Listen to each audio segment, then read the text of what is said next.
Guys सोचिए, दोपहर का समय है और आप अपने घर की छत पर खड़े हैं। ऊपर सूरज है, लेकिन आज कुछ अलग है। ये वही सूरज है जो हजारों साल से उगता आया है। फिर भी आज उसकी गर्मी आपको अजनबी लग रही है। आप मन में सोचते हो कि भाई आज सच में गर्मी ज्यादा है या फिर सिर्फ मुझे लग रही है। आज यही सवाल करोड़ों लोगों के मन में चल रहा है। गाइस पिछले 100 से 150 सालों में धरती का एवरेज टेम्परेचर लगभग 1.1 डिग्री सेंटीग्रेड से 1.3 डिग्री सेंटीग्रेड तक बढ़ चुका है। सुनने में ये छोटा लगता है, लेकिन असल में यही छोटा बदलाव पूरे क्लाइमेट सिस्टम को हिला देता है। आप इसको आसान भाषा में समझो। कल्पना करो धरती एक घर है और इस घर के चारों तरफ एक कंबल लिपटा हुआ है। इस कंबल को कहा जाता है ग्रीन हाउस इफेक्ट। जब सूरज की रोशनी धरती पर आती है तो उसका कुछ हिस्सा वापस अंतरिक्ष में चला जाता है, लेकिन कुछ हीट एटमॉस्फेयर में फंस जाती है। यही हीट धरती को रहने लायक बनाती है। अब आप सोचो, अगर हम इस कंबल को मोटा करते जाए तो फिर इससे ज्यादा हीट अंदर फंस जाएगी, फिर ये बाहर नहीं निकल पाएगी। और यही इस वक्त हो रहा है। आज हमारे कारण फैक्ट्रियों से धुआं निकल रहा है, गाड़ियों से गैसेस निकल रही है, हम कोयला जला रहे हैं, जंगल काट रहे हैं। इन सब से वातावरण में कार्बन डाइऑक्साइड और मीथेन जैसी गैसेस बढ़ गई है और ये गैसें हीट को पकड़ कर रखती है। 18वीं सदी में जब इंडस्ट्रियल रेवोल्यूशन हुआ था, तब से लेकर आज तक कार्बन डाइऑक्साइड लेवल 280 ppm से बढ़कर 420 ppm के आसपास पहुंच गया है। ये इंक्रीज नेचुरल नहीं है, ये ह्यूमन मेड है। इसका असर अब साफ दिखने लगा है। आज हम देखते हैं कि हीट वेव्स पहले से ज्यादा लंबी हो चुकी है। रात में भी उतनी ठंडक नहीं रही जितनी पहले होती थी। बारिश का पैटर्न लगभग बिगड़ चुका है। कहीं पर ज्यादा सूखा है तो कहीं पर बाढ़। और यहीं पर फिर एक नाम आता है, एल नीनो। ये पैसिफिक ओशन में होने वाला टेम्परेचर चेंज है। जब ये एक्टिव होता है तो भारत में गर्मी बढ़ती है, मानसून कमजोर हो सकता है और इस वक्त इसका असर काफी अधिक देखने को मिल रहा है। और यहाँ पर एक सवाल ये भी बनता है कि क्या सूरज पहले से ज्यादा खतरनाक हो गया है? क्योंकि क्लाइमेट चेंज के साथ साथ एक सच ये भी है कि हर 100 करोड़ साल में सूरज 10% ज्यादा चमकीला होता जा रहा है। सूरज रेड जायंट की तरफ बढ़ रहा है। हालांकि वो काफी दूर की बात है। हमारे छोटे से जीवन काल में हम उसको इतना महसूस नहीं कर सकते। आज की गर्मी की वजह है कि आज के शहर कंक्रीट से भरे हुए हैं। सड़कें, इमारतें, लोहा और कांच, ये सब हीट को एब्सॉर्ब करके वापस छोड़ते हैं, जिसे कहा जाता है अर्बन हीट आइलैंड इफेक्ट। पहले क्या होता था कि पेड़ ज्यादा थे, इसलिए हवा ठंडी हुआ करती थी, मिट्टी थी जिसमें ठंडक थी। लेकिन अब धूल ज्यादा है, पोल्यूशन ज्यादा है, ग्रीनरी पहले से कम हो चुकी है और इसी कारण धूप ज्यादा चुभती है।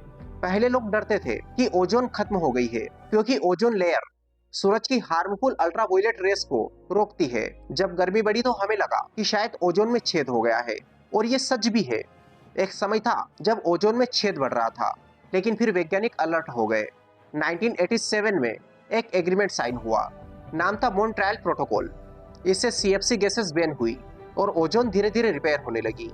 और आज भी ये रिकवरी जारी है। यानी कि ओजोन खत्म नहीं हुई, रियल इशू है क्लाइमेट चेंज। हम सोचते हैं कि बस टेम्परेचर बढ़ रहा है, लेकिन असल में पूरी अर्थ सिस्टम चेंज हो रही है। हमारी धरती एक लिविंग सिस्टम है। ओशन, एयर, आइस, फॉरेस्ट सब इंटरकनेक्टेड है।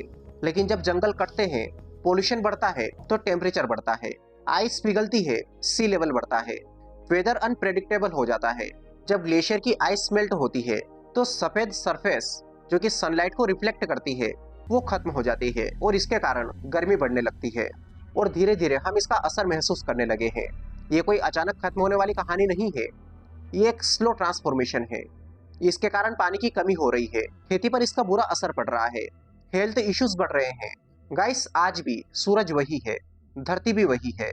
बदला है तो सिर्फ हमारा जीने का तरीका। गर्मी अचानक से नहीं बढ़ी है, हमने उसे बढ़ाया है और अब वही हमको महसूस हो रही है। और इन सबको देखने के बाद, इतना सब समझने के बाद हमारे मन में एक सवाल उठता है कि अगर अभी से ये हाल है तो आगे क्या होगा? क्या आने वाले सालों में गर्मी इतनी बढ़ जाएगी कि जीना मुश्किल हो जाएगा?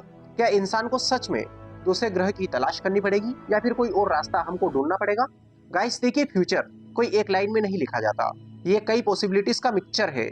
लेकिन अगर हमने कुछ नहीं बदला तो फिर इसकी काफी संभावना है कि सन 2100 के आते आते धरती का तापमान 2 डिग्री सेंटीग्रेड से 4 डिग्री सेंटीग्रेड तक बढ़ सकता है।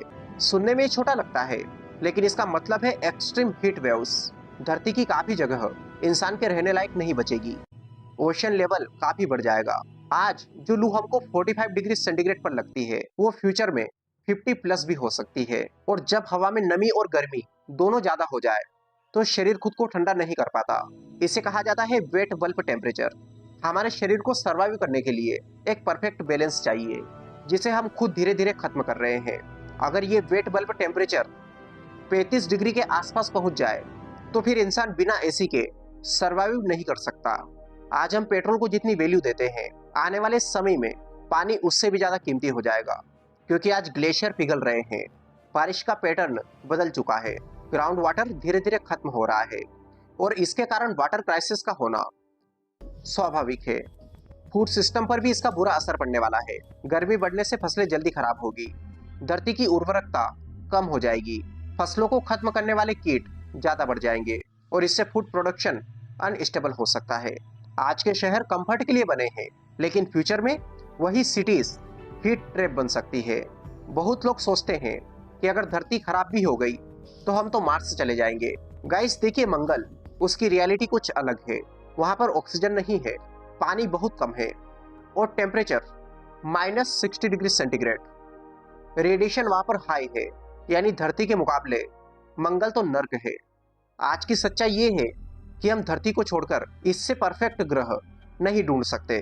धरती सिर्फ एक प्लैनेट नहीं है, ये एक परफेक्टली बैलेंस्ड सिस्टम है और आज भी हमको धरती को नहीं बचाना है, धरती खुद को बचा लेगी। सवाल ये है कि क्या हम खुद को बचा पाएंगे, क्या हम खुद सुधर पाएंगे? आपको क्या लगता है हमारा भविष्य क्या होगा? अपने विचार कमेंट बॉक्स में बताइए। वीडियो पसंद आए तो इसे लाइक करिए, चैनल पर नए हो चैनल को सब्सक्राइब कर लीजिए। Wish all the very best, thank you so much.